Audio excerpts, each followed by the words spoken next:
Oh my God Rambabu మొత్తానికి ఏం చేసేవో తెలియదు కానీ సొరకాయలు మాత్రం బాగానే దిగుతున్నాయి ఇక్కడ. ఇంక ఇప్పుడు కాకరకాయలు ఓ మై గాడ్ ఇది కూడా ఎంత పెద్ద సొరకాయ. ఓ బాగున్నాయి బాగున్నాయి బాగున్నాయి. అది కూడా ఇంకా పెద్దగా వచ్చింది, అది కూడా పెద్ద పెద్దగా వచ్చింది. ఓ ఇది రాంబాబు గ్రేట్ గ్రేట్. ఎన్ని కిలోలు ఉందండి? 3 కిలోలు ఉంటుందేమో. Okay, good good. ఈజీగా.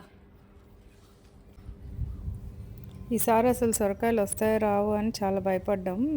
చాలా పిందెలు అవి వచ్చి ఎండిపోయాయి అనమాట. లక్కీగా మా రాంబాబు మళ్ళీ దాన్ని ఎలాగో సేవ్ చేశారు, మాన్యూర్ వేసి అది ఇది. కాకరకాయలు కూడా అలాగే, కానీ కాకరకాయలు కూడా బ్రహ్మాండంగా వచ్చాయి, చాలానే వచ్చాయి అనమాట. కోస్తూ ఉంటే ఒకటి తర్వాత ఒకటి వెనక అలా దొరుకుతానే ఉన్నాయి నాకు. అవి కూడా 2 రకాలు వేసారనమాట. ఇంకా సేమ్ కాంపోస్ట్ అయితే సేమ్ కాంపోస్ట్. కాపు మాత్రం చాలా బాగా వచ్చింది.